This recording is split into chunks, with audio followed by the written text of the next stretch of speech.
Hello बच्चों, नमस्कार। RKS math शिक्षा में एक बार आपका फिर बहुत बहुत स्वागत। आज की कक्षा में हम कक्षा 10 की विज्ञान का चौथा पाठ है, उसको आगे पढ़ेंगे। इसके 2 वीडियो मैं पहले बना चुका हूँ, तो यदि आपने अभी तक वह नहीं देखे हैं तो मैं इस वीडियो के डिस्क्रिप्शन बॉक्स में उसका लिंक उन दोनों का शेयर करूँगा, तो वहाँ से पहले आप उनको पढ़ें। बहुत ही सुंदर चैप्टर है ये कार्बन का और बहुत उपयोगी भी है आपके लिए। यदि आप आगे जाकर के विज्ञान संकाय में पढ़ना चाहते हैं तो आगे आप देखेंगे कि 11वीं क्लास में कार्बनिक रसायन नाम से एक पूरी विज्ञान की किताब होती है जो कार्बन पर डिपेंड होती है। तो आप इस चैप्टर को बहुत ही अच्छी तरह पढ़ें और बहुत ही रुचिकर है, बिल्कुल ही मुश्किल नहीं है। आप थोड़ा अगर हर वीडियो को गौर से पढ़ेंगे और चीज़ों को समझेंगे तो ये एक विज्ञान की पूरी शाखा है जो आपको बिल्कुल अच्छी तरह समझ में आ सकती है। तो चलते हैं वीडियो पर। यदि आप मेरे चैनल पर नए हैं, पहली बार आए हैं, तो पहले चैनल सब्सक्राइब कीजिए और नोटिफिकेशन बटन को भी ऑन रखिए, क्योंकि प्रतिदिन मेरे वीडियो अपलोड होते हैं तो आपको तुरंत मेरा वीडियो मिल सके और आप इसका फ़ायदा उठा सकें। तो आज की कक्षा में हम जो कार्बन के अपर रूप के बारे में पढ़ेंगे।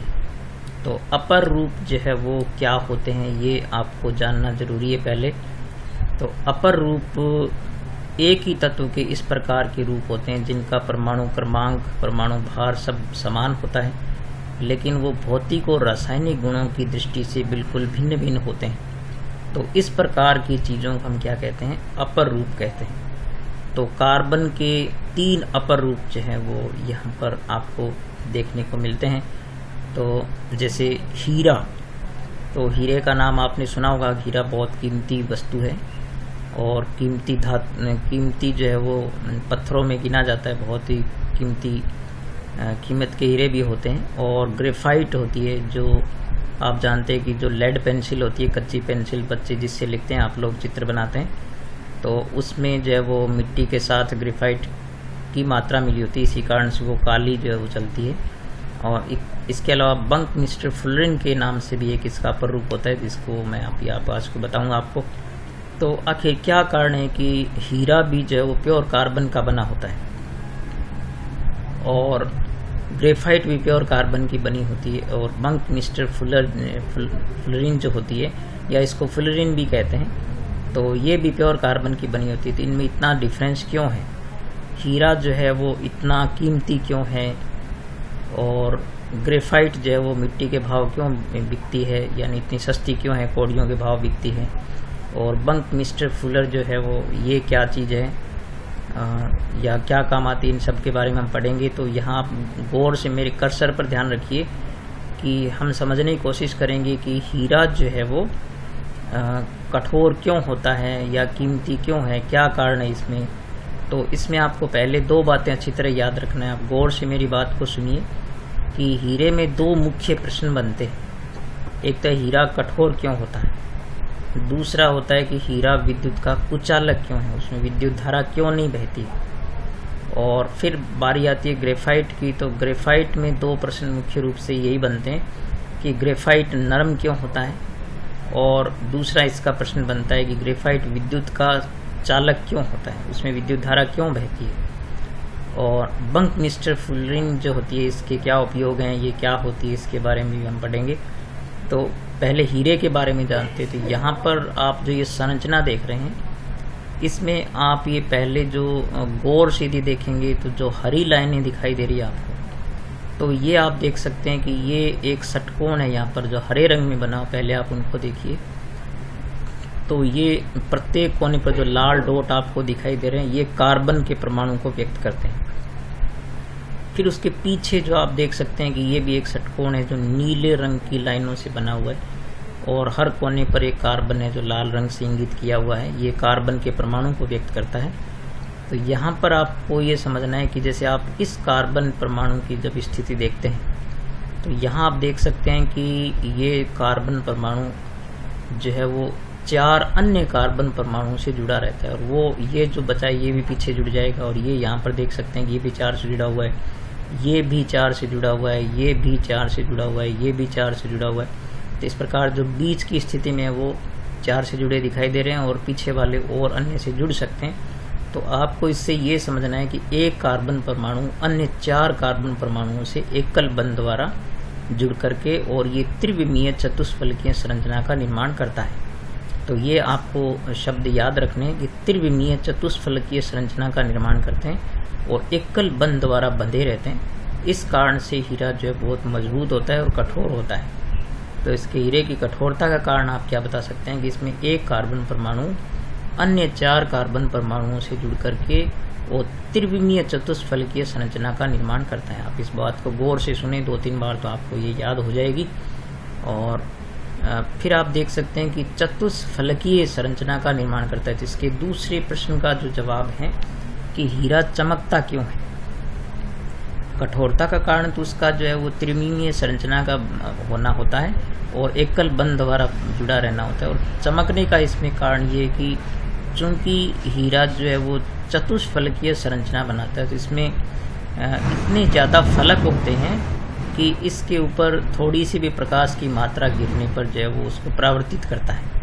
इस कारण से हीरा चमकता है। तो हीरा कभी अंधेरे में नहीं चमकता है, वो प्रकाश को ही रिफ्लेक्ट करता है, मतलब परावर्तित करता है, इस कारण से चमकता है। तो हीरे के चमकने का कारण क्या होता है, उसमें बहुत सारे फलकों का होना। और फिर एक इसका जो प्रश्न बनता है कि हीरा विद्युत का कुचालक क्यों है। तो इसका आप यूँ जान सकते हैं कि जैसे आप यहाँ पर इस कार्बन की जब स्थिति देखते हैं तो यहाँ पर ये कार्बन परमाणु अन्य 4 कार्बन परमाणुओं से जुड़ करके और इलेक्ट्रॉनों की युग्म बना लेता है, क्योंकि एक बंध में 2 इलेक्ट्रॉन काम आते हैं। तो इस प्रकार से कार्बन के पास हीरे में जो है वो कोई भी अयुग्मित इलेक्ट्रॉन या मुक्त इलेक्ट्रॉन शेष नहीं बचता है। ठीक है, आप इसको गौर से सुने कि प्रत्येक कार्बन के पास जो है वो कोई भी इलेक्ट्रॉन मुक्त नहीं होता है। इस कारण से विद्युत का क्या होता है, कुचालक होता है। तो ये बातें जो हीरे की आपको जाननी है। और इसकी संरचना बनाने के लिए आप क्या करें, पहले एक षटकोण बनाएं, जैसे आप हरे रंग में यहाँ पर देख रहे हैं। फिर इसके नीचे आप यहाँ पर देखें कि ये 2 षटकोण बने, आप ये हरे रंग में देखें। और फिर पीछे आप एक षटकोण जो नीले रंग में बना वो बना करके और इनको कुछ को 4 से जोड़ सकते हैं। तो ये संरचना आपसे आराम से बन सकती है। तो इस प्रकार से आप हीरे के बारे में जो प्रश्न मैंने आपको बताया इसको गौर से 2-3 बार सुने, अपनी कॉपी पर नोट करें जो मैंने बातें बताई है। और साथ में जो बुक में हम जब टेक्स्ट पढ़ेंगे तो उसमें भी आपको समझ में आ जाएगा।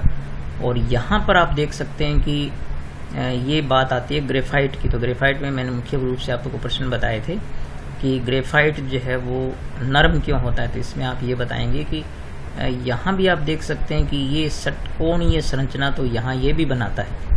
जैसे ये षटकोण है, ये सब यहाँ पर षटकोण आपको दिखाई दे रहे हैं, लेकिन प्रत्येक लाल बिंदु जो कार्बन को इंगित करता है, इसमें आप देख सकते हैं कि एक कार्बन अन्य 3 कार्बन परमाणुओं से जुड़ा होता है।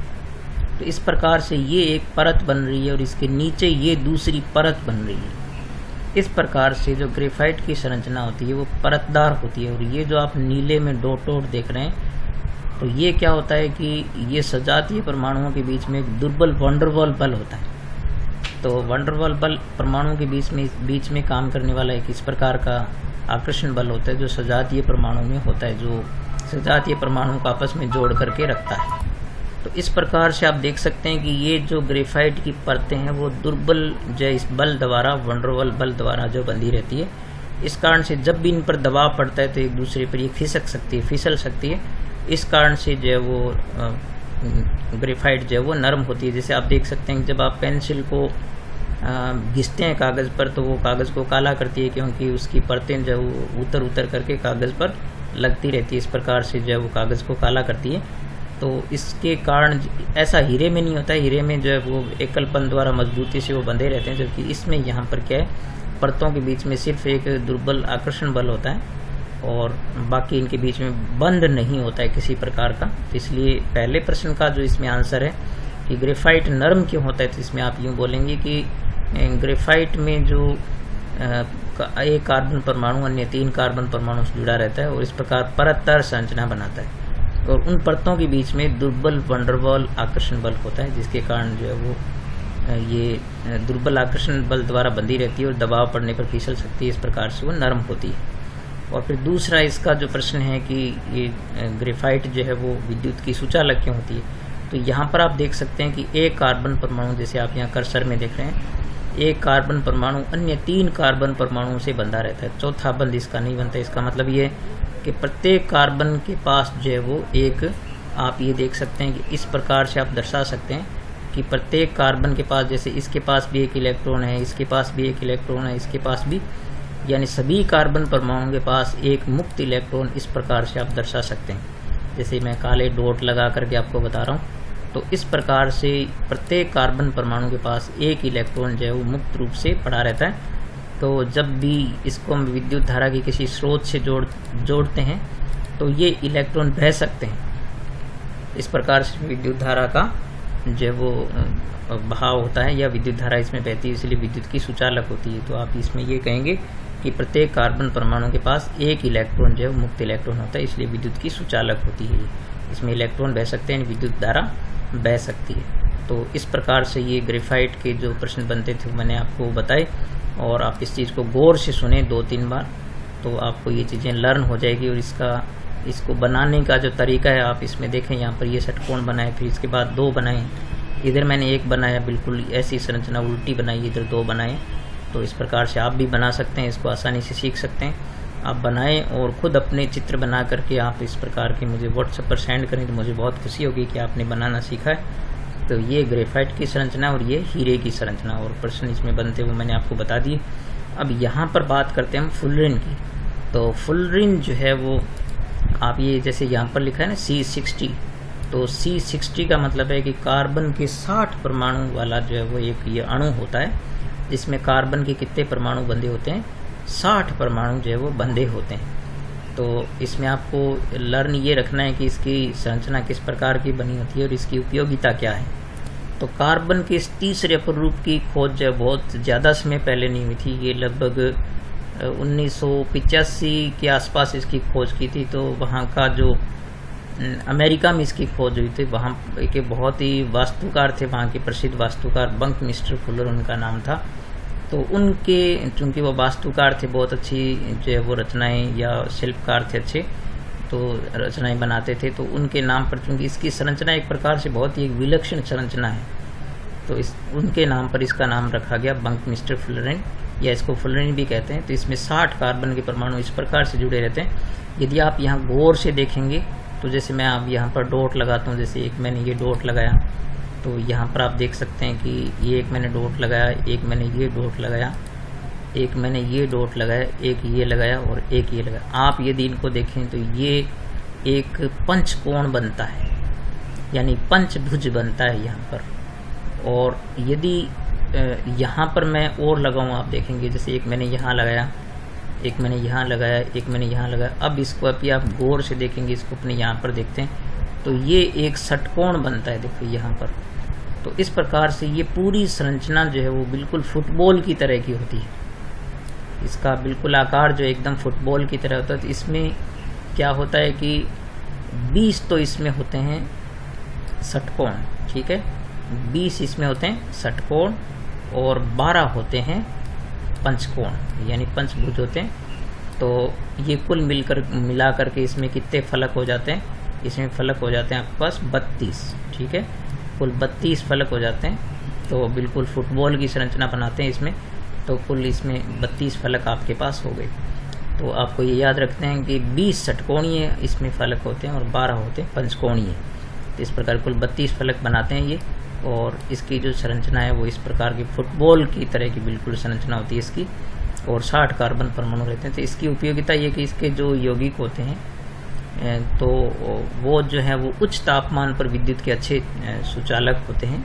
तो आप जानते हैं कि जो अच्छे सुचालक होते हैं जैसे तांबा वगैरह होते हैं, तो ये उच्च तापमान पर इनकी जो है वो सुचालकता में थोड़ी सी कमी आती है, लेकिन इसके जो यौगिक होते हैं वो उच्च तापमान पर अच्छी चालकता प्रदर्शित करते हैं। तो इसलिए ये सैटेलाइट वगैरह में या इस प्रकार के सर्किट जो वैज्ञानिक बनाते हैं जहाँ ज़्यादा तापमान रहता है तो उनमें बहुत उपयोगी साबित होता है। तो आज के आधुनिक विज्ञान में इसका बहुत उपयोग है, तो ये आप याद रख सकते हैं। तो ये चीज़ें थी जो मैंने आज आपको इनके बारे में बताई। आप गौर से इसको 2-3 बार सुनेंगे तो आपको अच्छी तरह लर्न हो जाएगी, और इसके जो 4-5 प्रश्न बनते हैं वो भी मैंने अच्छी तरह आपको बता दिए। तो आप उनमें कहूँगा कि आप इस वीडियो को 2-3 बार गौर से सुनना, तो ये चीज़ें आपको अच्छी तरह लर्न हो जाएगी। अब मैं आपको टेक्स्ट पर लिए चलता हूँ। तो ये जो टेक्स्ट है मैंने आपको पिछले वीडियो में भी इसको जो है वो रीड करके बताया था। तो ये चीज़ें अपने पहले पढ़ चुके हैं, मैं आपको पहले बता चुका हूँ, और जो मैंने अभी आपको समझाया अच्छी तरह वो सारी चीज़ें इसके अंदर है। ये संरचना भी मैंने आपको बता दी। यहाँ पर आपको बताया था कि जो हीरा होता है वो एक कीमती नग होता है, एक कीमती पत्थर होता है, और ये ग्रेफाइट है जो यहाँ पर जैसे बच्चा एक पेंसिल से लिखते हुए दिखाया जा रहा है ये। और ये फुलरिन की संरचना जो आपने अभी देखी थी। तो इसके अलग अलग जो है वो प्रश्न जो बनते हैं वो भी मैंने आपको बता दिए। तो इस पर अपने ज़्यादा समय ज़ाया नहीं करेंगे, आप इसको गौर से पढ़ना अपने बुक के अंदर जो है। और लगभग सभी बच्चों का बुक्स जो है मिलनी शुरू हो गई, क्योंकि स्कूलों में जब बुक्स अब पहुँचनी शुरू हो गई है, लगभग पहुँच चुकी है सरकारी स्कूलों में। तो यहाँ पर जो है वो आप इसको टेक्स्ट में पढ़ें, और ये क्वेश्चन के जो सभी आंसर है मैं आपको इस पार्ट के अंतिम वीडियो में जो है वो आपको उपलब्ध करा दूंगा, या कोई बच्चा अगर मुझसे व्हाट्सएप पे जुड़ता है तो मैं पहले भी उपलब्ध करा दूंगा। आप PDF में सेंड कर सकता हूँ आपको। अब इस जो आज की वीडियो में हम ये जो टेक्स्ट पढ़ेंगे, इसमें फिर नेक्स्ट वीडियो में इसका मैं पूरा एक्सप्लेनेशन आपको बताऊंगा। तो ये है कार्बन की सर्वोत्मुखी प्रकृति। तो ये जो है इसका क्या मतलब है, सर्वोत्मुखी क्या चीज़ होती है, तो ये हम जानेंगे। तो इसको हम गौर से पढ़ते हैं, आप इसको गौर से सुनिए। मैंने आपको पहले भी कहा था कि ये चैप्टर जो है आपके भविष्य के लिए बहुत ही महत्वपूर्ण है। यदि आप इसमें अभी से इसमें रुचि रखेंगे तो ये एक विज्ञान की शाखा है, ये आगे जा करके एक विज्ञान की बुक बन जाएगी नेक्स्ट क्लास में आपके लिए, अगर आप विज्ञान लेके पढ़ते हैं। और ज़रूर पढ़िए आप विज्ञान लेकर के। तो जैसे यहाँ पर ये बताया कि विभिन्न तत्वों एवं यौगिकों में हमने इलेक्ट्रॉन की साझेदारी द्वारा सहसंयोजक आबंध का निर्माण देखा। तो इसमें मैंने पूरा एक जो वीडियो बनाया था आपके लिए कि किस प्रकार से सहसंयोजक यौगिक जो बनते हैं उनके आबंध कैसे बनते हैं। हमने सरल कार्बन यौगिक मेथेन की संरचना भी मैंने आपको बताई थी। और अध्याय के आरंभ में हमने देखा कि कितनी वस्तुओं में कार्बन पाया जाता है। वस्तुतः हम स्वयं भी कार्बन के यौगिक से ही बने हुए हैं। तो हमारा शरीर जो चूँकि जितनी भी ज्वलनशील चीज़ें हैं, या हम देखते हैं कि कुछ धातुओं को छोड़ करके उनमें लगभग सभी में जो है वो जीवित जो सजीव वस्तुएं उनमें कार्बन होता है मुख्यतः। हाल ही में रसायन शास्त्रियों द्वारा सूत्र सहित ज्ञात कार्बन यौगिकों की गणना की गई है, जो लगभग कई मिलियन अंक की गई है। तो यहाँ पर आप देखें कि अकेले कार्बन के यौगिकों की संख्या वो कई मिलियन है। तो आप जानते हैं कि कार्बन जो 118 तत्वों में से एक तत्व ही है, लेकिन इसके यौगिकों की संख्या कई मिलियन है। तो ऐसा क्यों है कि अन्य सभी तत्वों के यौगिकों को एक साथ रखने पर भी इतने जो संख्या में उनसे यौगिक नहीं बनाए जा सकते, तो जितने के अकेले कार्बन के हैं, ऐसा क्यों है? यह गुणधर्म केवल कार्बन में ही क्यों मिलता है और किसी तत्व में क्यों नहीं होता है? तो ये सब बातें जो वो हम जानेंगे। तो सहसंयोजी बंध की प्रकृति के कारण कार्बन में बड़ी संख्या में यौगिक बनाने की क्षमता होती है। तो एक तो आप ये अच्छी तरह लाइन याद रखेंगे कि सहसंयोजी बंध की जो प्रकृति के कारण कार्बन में बड़ी संख्या में यौगिक बनाने की क्षमता होती है। तो ये एक जो आपकी बहुत ही मुख्य लाइन है। अब सहसंयोजी बंध बनाने की जिसकी प्रकृति तो है, वो अन्य कई तत्वों में भी सहसंयोजी बंध बनाने की प्रकृति होती है, लेकिन इसकी जो मुख्य एक प्रकृति होती है वो होता है इसका श्रृंखलन। ये शब्द आप अच्छी तरह याद कर लें कि इसमें क्या होता है कि कार्बन में कार्बन के ही अन्य परमाणुओं के साथ आबंध बनाने की अद्वितीय क्षमता होती है। तो अद्वितीय यहाँ पर मतलब ये है कि अन्य में ऐसी नहीं होती है। अद्वितीय क्षमता का मतलब है कि केवल ये क्षमता कार्बन के पास ही होती है। जैसे आप देख सकते हैं कि हाइड्रोजन भी सहसंयोजक यौगिक के द्वारा अणु बनाते हैं, लेकिन वो दो ही जुड़ सकते हैं। लेकिन कार्बन जो है वो 2, 4, 6, 8, 10, 5, 15, 20 जितने भी हैं उनकी श्रृंखला बहुत लंबी हो सकती है।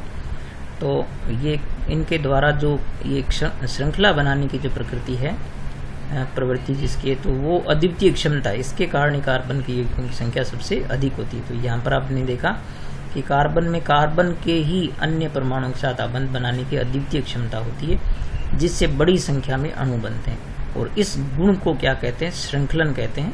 ठीक है। तो कार्बन का अपने कार्बन परमाणुओं के साथ बनाने जो श्रृंखला बनाने की जो प्रकृति है, तो इसे हम क्या कहते हैं?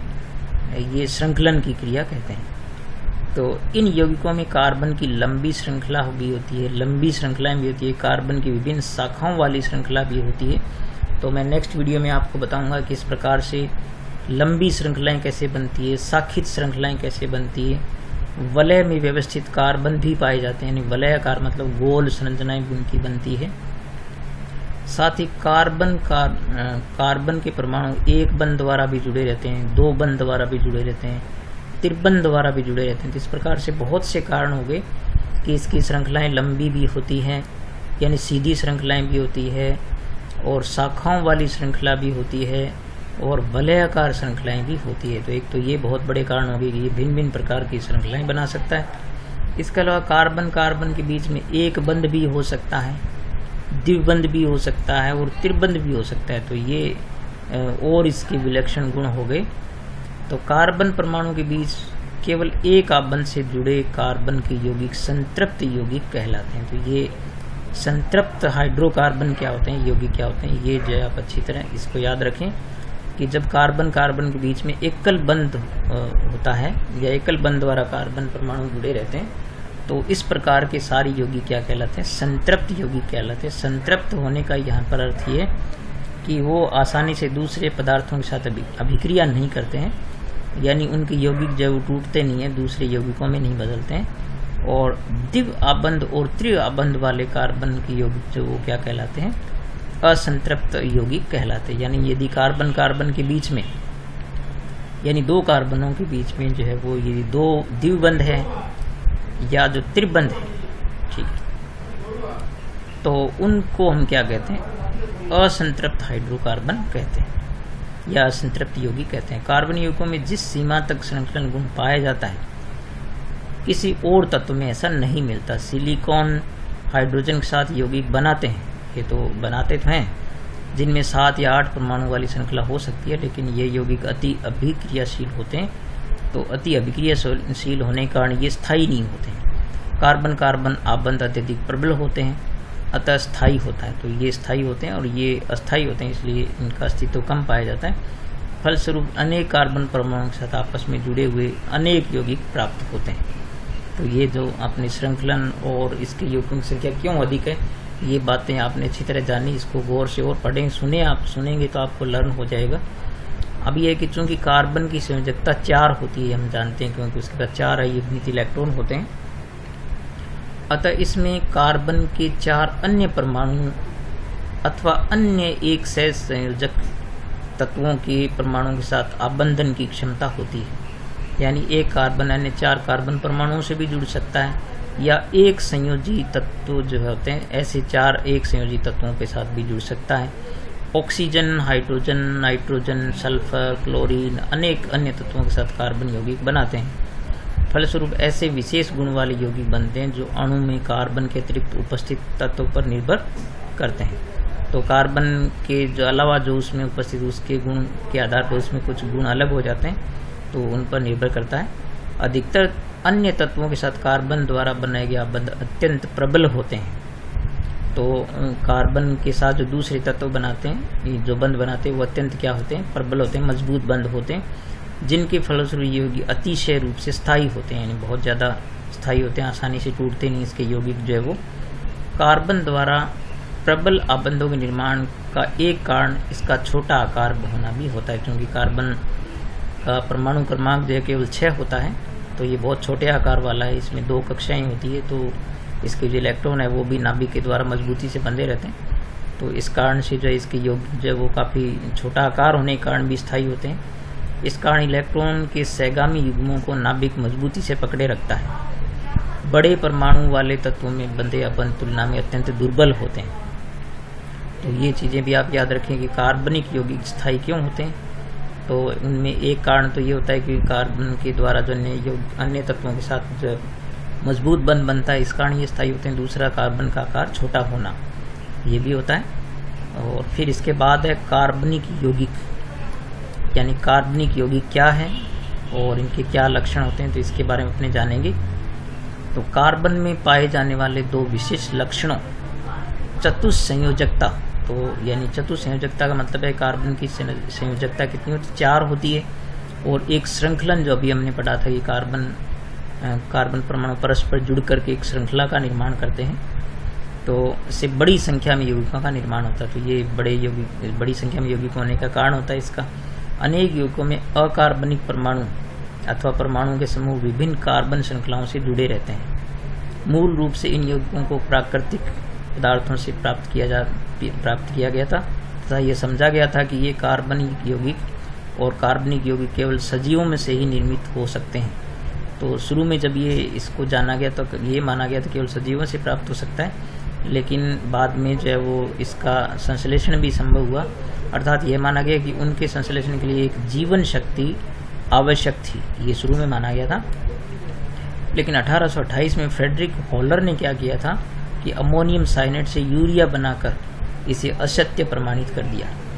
लेकिन कार्बाइड, कार्बोनेट और बाइकार्बोनेट लक्षणों के अतिरिक्त सभी कार्बन यौगिक का अध्ययन अभी भी कार्बनिक रसायन के अंतर्गत ही होता है। ठीक है, तो हालांकि ये कार्बनिक में आते हैं तत्व, लेकिन फिर भी इनको जो अपने कार्बनिक में ही स्टडी करते हैं।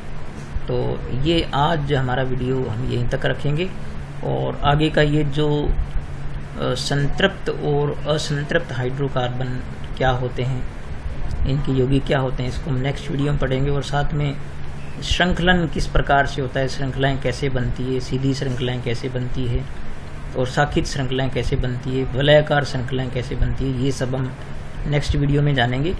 तो आप ज़रूर जो है वो लगातार वीडियो देखते रहिए और अपना नोटिफिकेशन बटन जो है अपने चैनल का आप जो है वो ऑन रखिए, मेरे चैनल का, ताकि आपको जैसे ही वीडियो मिले तो आप उसको देख सकें और लगातार पढ़ते रहिए। मैं लगातार जो है अंग्रेजी, गणित, विज्ञान और कक्षा 12 के अंग्रेजी के जो वीडियो अपलोड करता हूँ और थोड़ा कुछ विज्ञान की वीडियो मैं बीच में 3-4 दिन बाद डालता हूँ। तो इस दौरान आप इस चीज़ को अच्छी तरह पढ़ा करें और 2-3 बार वीडियो देखा करें ताकि ये चीज़ें आपको लर्न हो जाए।